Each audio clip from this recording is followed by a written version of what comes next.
Russia's forces should have been overwhelming. By December 2021, it had amassed around 100,000 troops around Ukraine, surrounding the country on 3 sides. When Russia finally entered Ukraine in February 2022, it had assembled 83 battalion tactical groups, with the initial incursion seeing up to 200,000 soldiers invade in what was supposed to be a smash-and-grab exercise. Their goal was simple: secure Kyiv in a matter of weeks so Russian President Vladimir Putin could depose Ukrainian President Volodymyr Zelensky and claim Ukraine as part of Russia. Only that's not what happened. Facing seemingly insurmountable odds, the valiant Ukrainian troops pushed Russia's initial advance back. And since February 2022, those soldiers have fought valiantly, slowing Russia's progress to a crawl, retaking key cities like Kharkiv, and as of August 6, 2024, entering Russian territory to conduct an invasion of their own.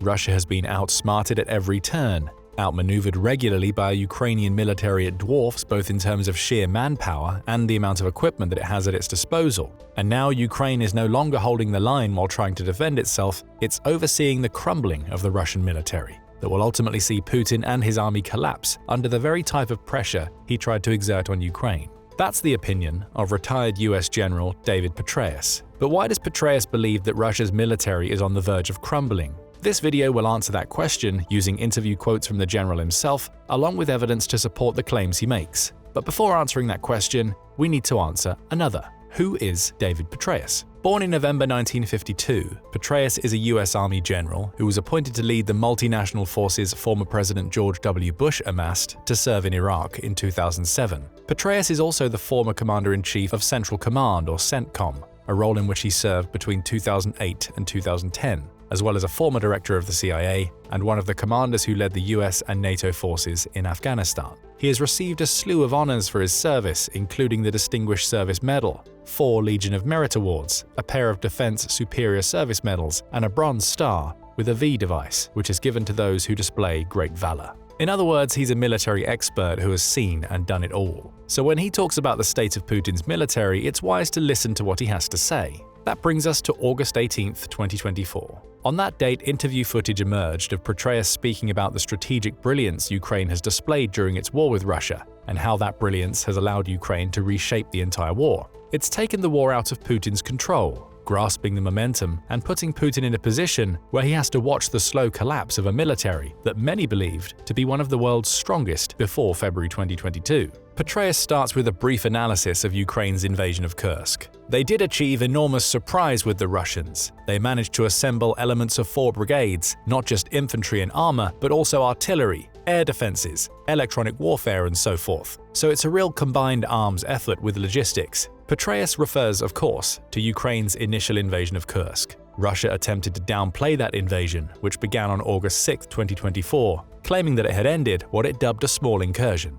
It hadn't. The initial group of 300 Ukrainians that's believed to have crossed the border on that date has since been supplemented with several thousand more, with Ukraine also claiming to control 482 square miles of Kursk. That includes over 90 settlements, according to Zelensky, with the success coming as a result of the combined arms effort that Petraeus highlights. The retired general also highlights one of the key mistakes Putin made that enabled the Kursk invasion in the first place, pointing out that the Russian defenses on the border were not very substantial. Again, that's been backed up by later reports, which were mostly made up of recent conscripts, many of whom were aged between 18 and 20. An August 30th report in the Moscow Times notes that the deaths and surrenders of these conscripts highlighted a hollow civic identity within Russia, while adding that the loss of those conscripts will resonate within Russian society. That's bad enough for Putin. However, the Moscow Times also notes that the use of conscripts in such a vital area shows that the Russian army has degraded to the point where it cannot fight a fully fledged war with professional soldiers. In other words, Russia has been exposed. When Petraeus says that the border defenses were not very substantial, he's actually hinting at the fact that Russia's military has already collapsed to such a point that it's relying on inexperienced and poorly trained conscripts to defend its own territory. Back to Petraeus, he also reveals what Ukraine has already gained from the Kursk invasion. They're pushing the Russians out. From this, they're gaining an enormous morale boost. They're collecting Russian prisoners for later exchange for Ukrainian prisoners held by Russia. They've also cut a very important rail line that Russia used to send logistics and troops from, say, the Moscow region down to the southeastern part of Ukraine. There's a fair amount to unpack here. On the subject of morale, it's clear that the Kursk invasion has had a positive effect. Speaking to Reuters on August 21st, 51-year-old Kyiv resident Ola Pavlovska said, "This was a very brave and important step for keeping up morale in society." Her words are echoed by many in Kyiv, as well as soldiers who were involved in the invasion. The Kursk invasion isn't a simple act of Ukraine taking Russian territory. It's a demonstration, one that shows Ukraine is now fighting the war on its own terms, rather than Russia's. And again, the fact that the invasion was successful showcases the weaknesses of Russia in key areas. It may be pouring hundreds of thousands of soldiers into Ukraine, but it's doing so while its internal defenses crumble. As for prisoners, Ukraine now has plenty of those. On August 27th, Kyiv's chief commander, Oleksandr Syrsky, claimed that Ukraine had captured a staggering 594 prisoners of war, or POWs, in just 21 days, meaning prisoners are being taken at a rate of around 28 per day. "We managed to increase our exchange fund," Syrsky said, which reinforces Petraeus' comments that Ukraine now has more leverage to get back some of its lost troops as a result of Kursk. Even in these early comments from Petraeus, we see evidence that Russia's military is crumbling. It barely put up a defense against Ukraine's incursion, with those defending being recent conscripts rather than experienced Russian soldiers. And it's losing men to surrender at an alarming rate. Add to this actions like the crippling of the rail line Petraeus mentions, and you see how Ukraine is also attempting to cut the Russians that are in its country off from their own country. The loss of that line means fewer troops and less equipment entering Ukraine from the north, setting the stage for further Russian crumbling later on. The situation is so bad, claims Petraeus, that Russia has been forced to scramble. They're having to pull forces from the southern area to react to this. It's obvious that their border forces, the irregular territorial forces, and the National Guard have been incapable of standing up to the Ukrainians. Again, the evidence backs him up. In the same Politico piece in which Syrsky claimed Ukraine had taken almost 600 prisoners, Ukraine's leading general also highlighted how many soldiers Russia has been forced to send to Kursk. He says that the Kremlin has sent some 30,000 soldiers from other directions to Kursk, and their number is growing. That may seem like a logical response from Moscow, and it is, but it's also a response that shows weakness in the Russian military. If Putin's forces were as strong as he would like the rest of the world to believe, he wouldn't need to divert soldiers from key locations in Ukraine to defend Kursk. He'd simply send some from Moscow or elsewhere in Russian territory. But he's having to weaken his attack in Ukraine so he can defend Russian territory, which reinforces Petraeus' point that Russia's internal defenses simply aren't strong enough. We may not be seeing the collapse of the Russian military in terms of the sheer number of soldiers, but the fact that 30,000 troops have been moved from Ukraine suggests that there's a major skill problem in Russia's military. Putin doesn't feel he can rely on the soldiers he has in Russia to do the job, which once again means Ukraine has succeeded in exposing Russia's frailty. Petraeus then switches focus to consider the broader implications of the Kursk invasion on the Ukraine war, particularly when it comes to Russia's attempts to taking more territory in the Donetsk region. "I think they're trying to continue their offensive in the southeastern area, and Donetsk in particular, and not interfere with that. And that does, to be fair, continue to achieve incremental gains against the Ukrainian forces," he says. He's not wrong. Though Putin has been forced to divert troops away from some of Russia's offensives, it's still slowly gaining ground in Donetsk and other regions. The Institute for the Study of War highlighted this in late August, with its interactive maps showing that Russia has made some significant advances in Pokrovsk, which is a city in Donetsk that serves as a key logistical hub for Ukraine. As of August 28th, Russia has entered Memrik, which lies 18 miles from Pokrovsk, and it's slowly continuing to advance. Does that mean Ukraine's effort to divert Russian troops has failed? Not necessarily. Petraeus notes that this continued focus on Donetsk belies Putin's inability to create a proper response to the situation in Kursk. So far, not a particularly coherent response yet, the retired general says when talking about Putin's response. What the organizational architecture of this will eventually be is not yet clear to the observers out there. Eventually, they have to really push their forces against this to get the Ukrainians out of Russian territory. Putin knows this. His problem is that he can't come up with a clear plan that details the logistics of how Russia will achieve this and where the combat power will come from. The redeployment of 30,000 soldiers to Kursk may make it seem like Russia is mounting a powerful response, but that high number is deceiving. Putin has given Ukraine plenty of time to mount defenses, as well as cut off access to the regions it's already taken. It's already destroyed 2 bridges into Kursk, allowing it to create a buffer zone within Russian territory through which those 30,000 soldiers will need to navigate. And without the bridges that they would rely upon to get into Kursk, those soldiers are going to be far less effective than their numbers indicate. It again shows how relatively inadequate these Russian forces inside Russia actually are, Petraeus claims. Russia is sending all of its mainline forces into the offensive in the southeast and holding the line in the south. Again, these comments point to a collapse of the Russian military on its soil. Diverting 30,000 troops sounds impressive until you realize that this diversion will be less effective because of the time it's taken for Putin to create that response. It smacks of a leader dealing in desperation. He has been forced to recognize that Russia's internal forces can't stand up to a relatively small contingent of invading Ukrainians. Now he's stuck between a rock and a hard place, and he's mostly choosing to continue the Russian offensive in southeastern Ukraine. That decision may come back to bite him, as it opens the door for Ukraine to continue making gains in Kursk, all while fighting off the inexperienced and scattered troops that Putin is sending to retake the territory. That indecision could also mean that Russia is no longer in a position to end the Ukraine war on its own terms. It also shows that Ukraine is capable of doing something that the increasingly weakening Russian forces can't do: conduct complicated advances. Throughout the war, we've seen the same pattern in Putin's strategy. Rather than relying on the combined might of his aerial and ground forces to conduct cooperative strikes against Ukrainian positions, he has simply bombarded these positions with artillery while sending soldier after soldier into them. Putin has created a meat grinder. We saw this during the Battle of Bakhmut, which lasted a year and at one point saw Russia losing around 820 soldiers per day. Its loss tally by the end of the battle was around 30,000, a heavy price to pay for taking a fairly small city of just 16.1 square miles. With the Kursk invasion, Ukraine has taken well over 20 times that amount of territory in less than a month, with barely any losses being recorded on its side. Part of the reason for that comes down to what Petraeus mentioned regarding Russia using recently assigned conscripts to guard its borders. However, Global Guardian intelligence analyst Joe Chaffetz says that there's another reason. If nothing else, Kyiv's foray into Kursk has demonstrated that Ukrainian forces are capable of complicated mechanized advances, he told USA Today. Continuing to use that strategy could allow Ukraine to replicate the Kursk success inside Russia, enabling it to take more territory. And in doing so, Ukraine could even thwart Putin's strategy of making incremental and irreversible advances. The meat grinder approach would have to end, and Putin would be forced to focus on more complex tactics. Given that Russia has already lost around 613,500 soldiers as of producing this video, according to Ukraine's Ministry of Finance, and is set to lose many more, that need to match Ukraine's complex tactics creates a problem. Russia's military may not have the expertise needed, especially after losing so many combat veterans. So its collapse may come, partially, as a result of ineptitude and inexperience, rather than simply no longer having the manpower. Petraeus' comments ended with his pointing out how inadequate Russia's forces are. That alone could be taken as a sign of impending collapse of the Russian military.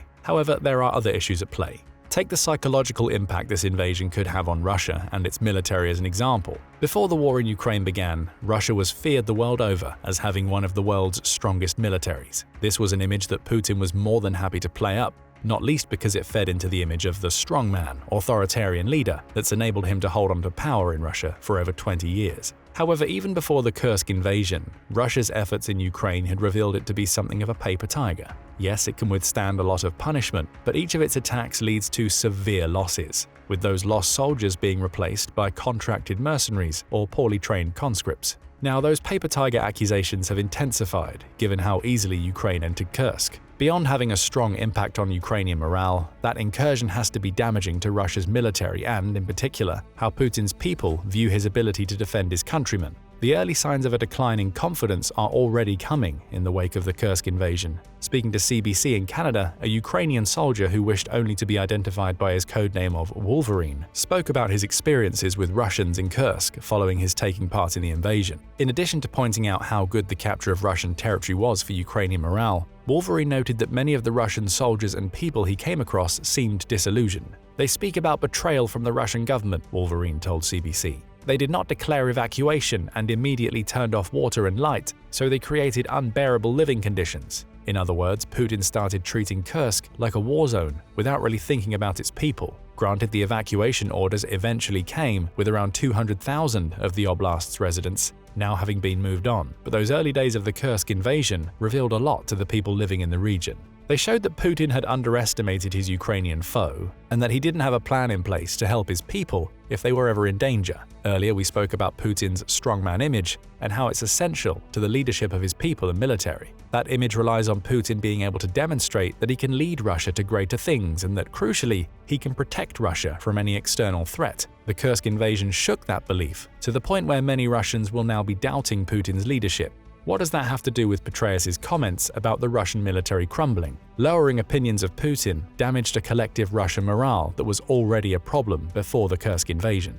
In March 2014, the Forum for Ukrainian Studies published a piece in which it noted that one of Putin's main military strategies appears to be to lower Ukrainian morale via the maximization of Russia's material and manpower advantages. The idea is to use constant pressure to bear down on Ukraine. Only now the situation has been flipped. Ukraine's soldiers are in Russia. Their morale is higher than it's been for a long time. Meanwhile, Russian soldiers have been struggling with morale crises since the Ukraine war turned into a conflict of attrition. Putin has been recruiting people who never wanted to be in the war in the first place. Desertions and post-abandonments are rife, with over 18,000 Russian troops abandoning the country's southern military district in April 2024 alone.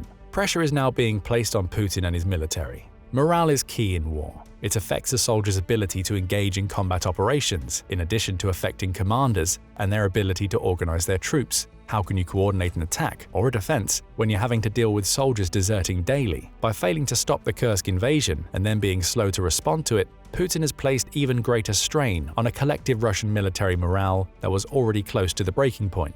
So Russia's military crumbling may end up being less a direct result of it being further stretched by the Ukrainian advance and more a result of its soldiers simply losing their appetite for a fight that was never meant to last this long in the first place. Psychologically, Russia's military can no longer view itself as one of the world's strongest. It's failed to take Ukraine after 2.5 years of trying. Any advances it makes in Ukraine are slow and come at the cost of thousands of lives. And now Russian civilians are having to deal with the war being brought to their doorstep. Add all of this to the points Petraeus made about Ukraine using its troops in Russia to cut off vital supply lines and the region itself, and you have a collection of issues that ruin the Russian psyche. Putin can no longer position himself as the strongman defender of Russia. And with the loss of that positioning may come the loss of support of the Russian military, along with the country's people and any of Russia's elite who may come sniffing around Putin's seat of power. Let's come back to Petraeus' comments about Russian military inadequacy.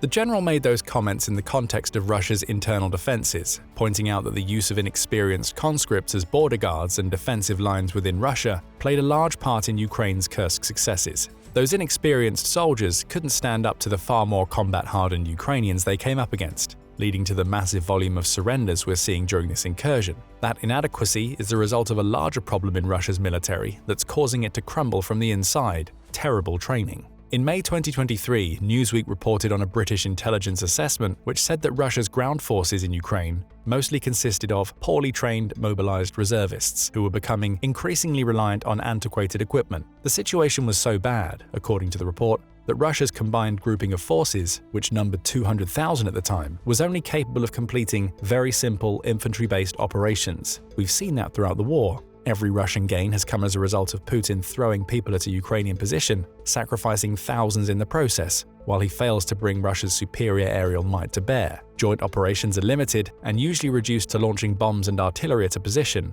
followed up by soldiers, which is an antiquated tactic. CNA points out that these training problems have long existed in Russia's military. It says these issues exist for many reasons, ranging from procedural rigidity and, as the British pointed out, a lack of access to proper equipment. However, it also notes a lack of standardization, a result, it says, of an emphasis on in-house training within units. In other words, much of a Russian soldier's training takes place once they have already been deployed. That's fine in a peaceful scenario, as the new soldier has time to learn the ropes, but when Russia is in an active war, this focus on in-unit training inevitably leads to barely trained conscripts being put into positions they're nowhere near ready enough to handle. That's what happened in Kursk. But it's happening in Ukraine as well, with this poor training playing a huge role in Russia experiencing as many losses as it has. Think about what this means for Russia's military in the future. Putin has already lost over 600,000 soldiers if Ukraine's Ministry of Finance has accurate figures, which likely means he's already lost most of the experienced troops he initially sent into Ukraine. Those experienced soldiers are being followed up by poorly trained infantry who don't have the time to learn the ropes in the traditional Russian way, resulting in even more losses. Internally, Russia is defending itself with conscripts as young as 19 years old who have no chance of contending with a Ukraine that's capable of far more complex combat operations. Perhaps that inexperience is part of the reason why the coherent Russian response to the Kursk incursion Petraeus mentions hasn't come yet. Putin can't trust his poorly trained soldiers to put up an adequate defense. Before the Kursk invasion, Putin was getting away with this poor training. Russia faced no threat on its soil, so Putin could conscript, contract, and cajole people into being fed into the Ukraine war meat grinder because his tactic was to destroy morale with a constant flood of manpower. Now the situation is different.